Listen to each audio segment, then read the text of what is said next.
భయంకరం. ప్రేతబంధనం, మనోనాశనం, సంఘర్షం, ప్రయోజనం.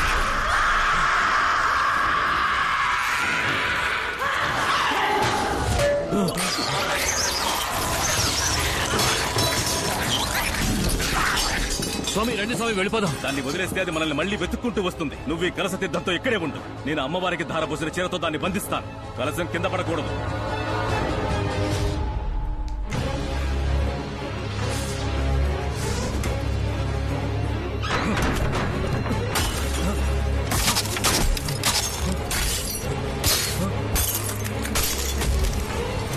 స్వామి ఏంటా శబ్దం స్వామి?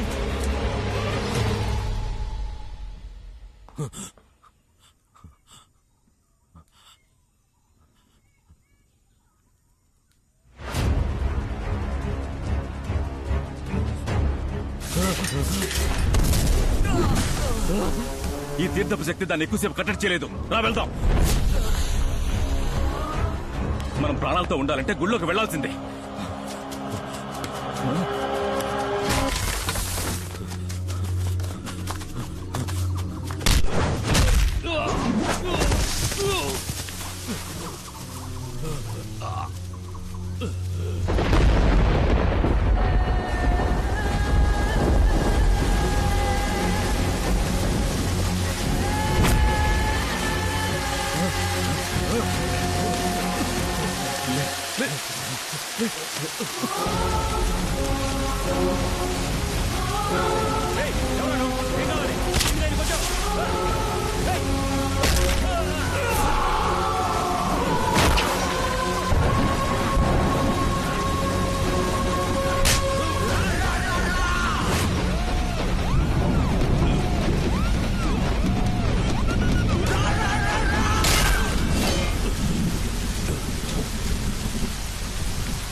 ఏనుగు కోసం తవ్విన గొయ్యిలో పడిపోయాం.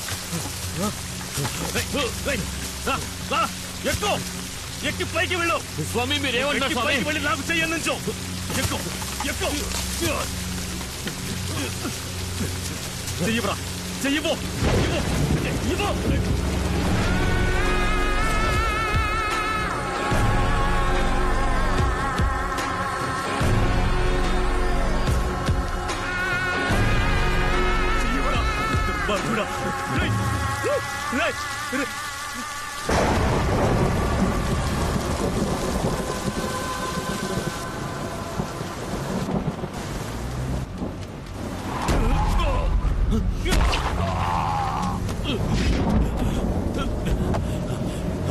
బండి సార్ ఏమైంది? రాఘవేడి బండి తీవయ్యా. అలాగే సార్.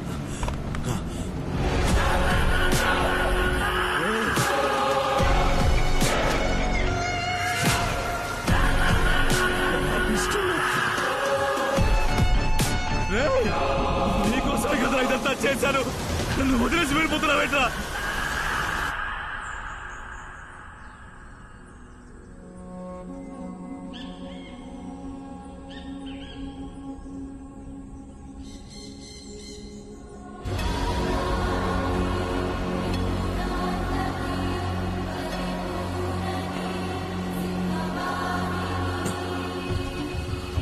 ఈ అమ్మవారు మహాశక్తి స్వరూపం.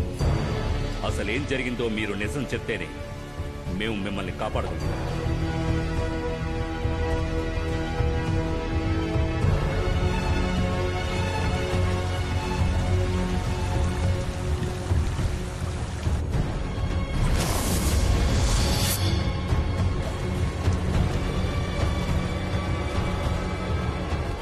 భయపడకండి. నా వల్ల మీకు ప్రమాదమేం లేదు. నిజానికి నాకు మీరు మంచి చేశారు. నేను మీ అబ్బాయి ఇష్టపడుతున్నానని తెలిసి కాదనకుండా మా పెళ్లి ఒప్పుకున్నారు. కానీ క్షమించరాని ఒకే ఒక తప్పు చేశారు. వంశపారంపర్యంగా దివ్యవాకు చెప్పే కుటుంబంలోంచి వచ్చిన వారే ఆ స్వామీజీ. ఈ మంత్రతంత్రాల్లో ఆయనకి సాటి ఎవ్వరూ లేరు. అతని ఒక్కగానొక్క అబ్బాయి పెళ్లిని నన్ను ముందుండి జరిపించమని చెప్పారు. నేను వెళ్ళాను. అయ్యా, ఈ మాంగళ్యం మీ చేత్తో ఇవ్వండి. నీ అందానికి నువ్వు ఉండాల్సిన చోటు ఇది కాదు. ఏం దిగులు పడకండి, నేను తన్ని మహారాణిలా చూసుకుంటాను. మీ మీద నీ మీద నీ మీద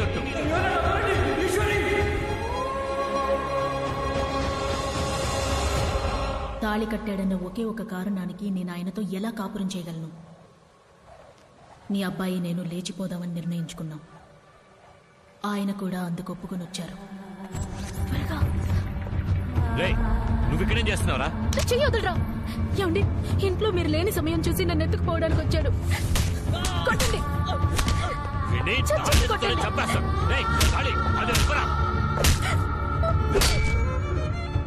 అతను తన్నులు తినడం చూసి నేను తట్టుకోలేకపోయాను. కానీ అతన్ని కాపాడాలని నిజం చెప్పుంటే నన్ను చంపేసుండేవారు. నేను చనిపోతానని కూడా నాకు బాధ లేదు. కానీ ఈశ్వరి కడుపుతోందని తెలిసి నేను చాలా సంతోషించాను. అంతఃపురానికి వారసత్వం రాబోతోందని అందరూ తనని మహారాణిలా చూసుకున్నారు. పుట్టబోయే నా బిడ్డను చూడ్డానికి అందరం సంతోషంగా ఎదురు చూశాం.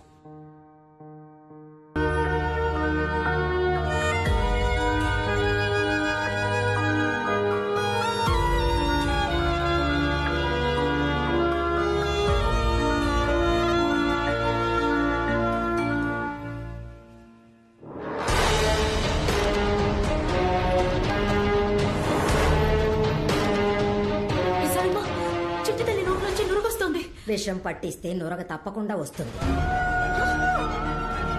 విషమా?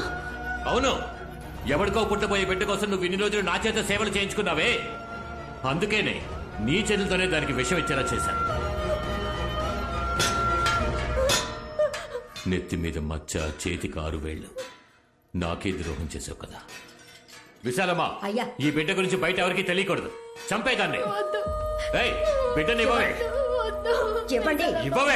ఇవ్వండి, ఇవ్వండి, ఇవ్వండి. విశాలమ్మా, బిడ్డను తీసుకెళ్ళు. ఇంత చేసి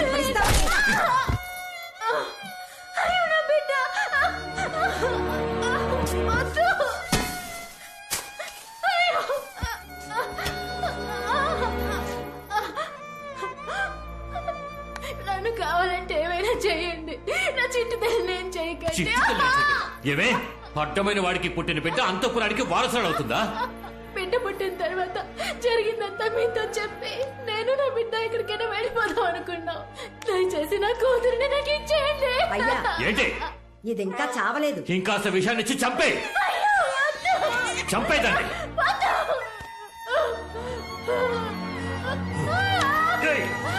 సూరి,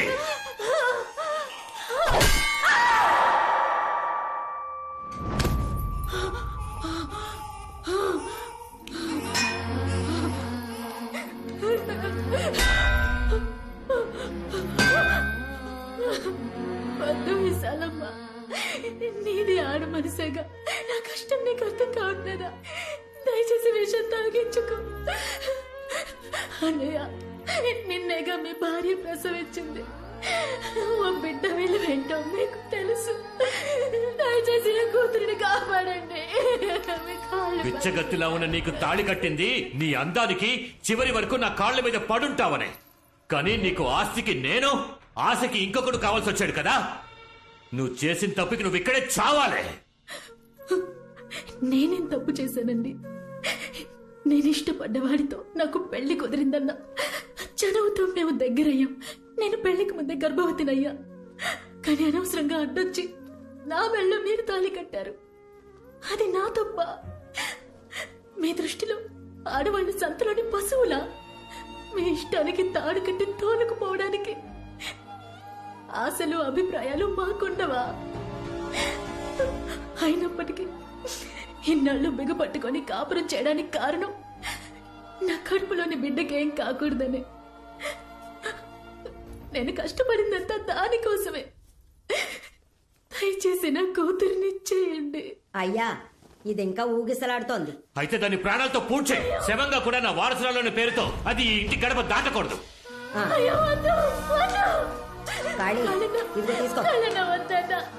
నీ విశ్వాసం చూపించడం కోసం ఓ పసిబిడ్డని చంపొద్దన్నా. వద్దు. వద్దు.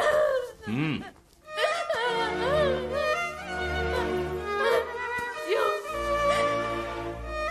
చెట్టు తల్లి, అమ్మని క్షమించు.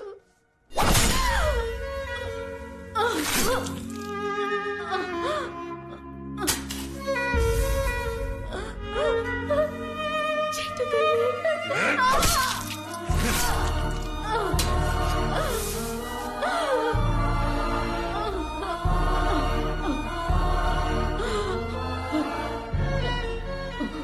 నా కడుపున నువ్వు పుట్టడం తప్ప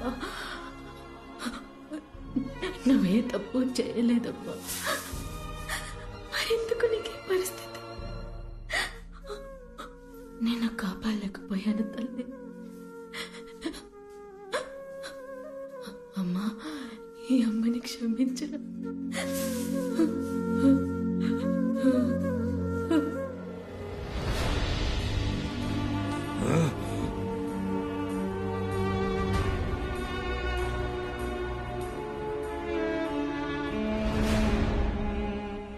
నా కూతురు నీ కుటుంబ వారసురాలిగా పెరగాలి, కానీ ఓ పనివాడి కూతురుని ఆ స్థానానికి తీసుకొచ్చారు. సూరి కూతురు అంతఃపురం వారసురాలని చెప్పండి. ఈశ్వరి ప్రసవంలో చచ్చిపోయిందని ఊళ్ళో వాళ్ళతో చెప్పి నమ్మించండి.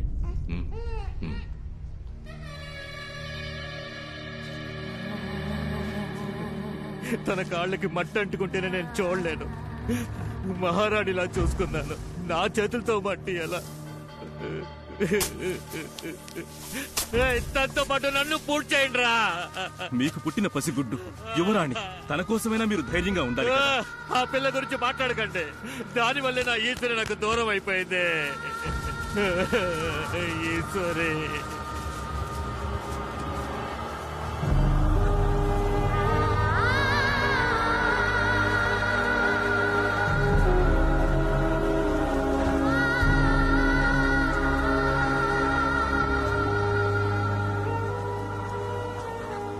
తన మీద ప్రాణం పెట్టుకున్నవాడు తన చావును తట్టుకోలేకపోయాడు. తనతో బతకాలన్న వాడి ఆశ అప్పుడు కసిగా మారింది. దాని శవాన్ని పూడ్చేసి వచ్చిన రాత్రి ప్రాణప్రేద సూత్రాన్ని చేయడం మొదలుపెట్టాడు. అంటే ఏంటి? అదో మహత్తర పూజ. చనిపోయాక దేహానికి మళ్లీ ప్రాణప్రతిష్ఠ చేసే మహావిద్య. కానీ కొన్ని వందల సంవత్సరాల మునిపే అది ప్రయోగంలో లేదు. అలాంటి విద్య ఈ కాలం మనుషులకెలా తెలుసు? సాధారణ విద్య అది. తొందరపడి సరిగ్గా నేర్చుకోకుండా సగం సగం చేశాడు. ఇప్పుడు సమస్య అదే.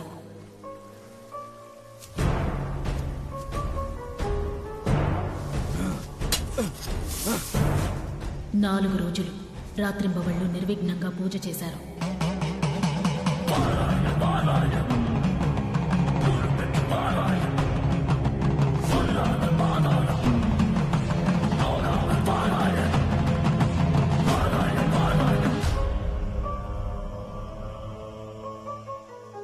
ఐదో రోజు ఆయనొచ్చి చూసేసరికి ఈశ్వరి, ఈశ్వరి,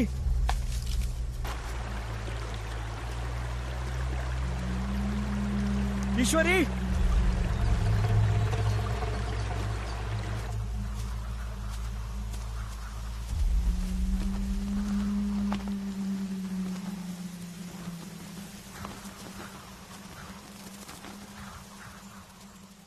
ఈశ్వరి,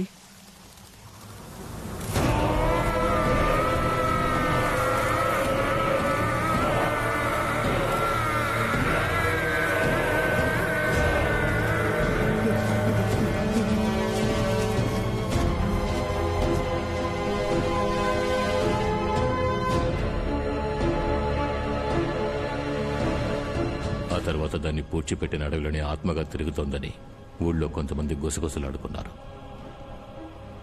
ఒకరోజు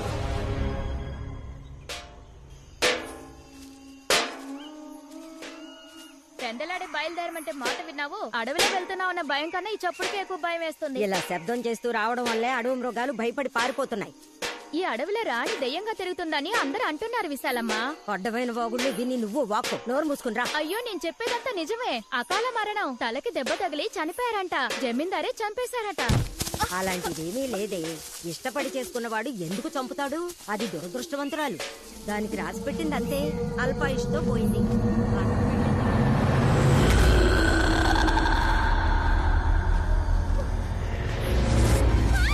నా దగ్గర నోరు పారేసుకున్నట్టు అంతఃపురం గురించి ఇంకెవరి దగ్గర తప్పుగా మాట్లాడుకు. వసే విజయా,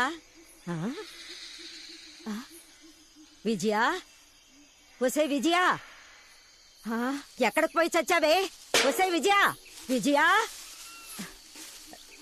విజయా, విజయా, విజయా, విజయా.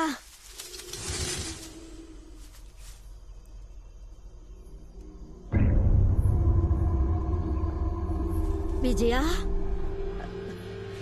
ఎవరది?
ఏం చూసి భయపడ్డావు విశాలమ్మ?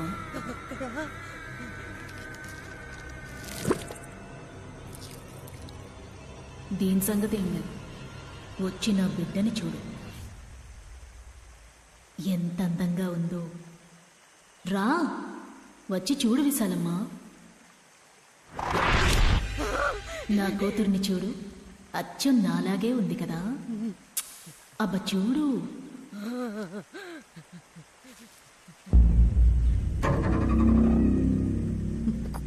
కూతురు లేదే. ఎలా ఉంటుంది? నువ్వే చంపేశావు కదా. లేదు, నేను చంపలేదు. వాళ్ళు అన్నారని అలా చేశాను. వాళ్ళన్నారు సరే, కానీ చంపింది నువ్వేగా.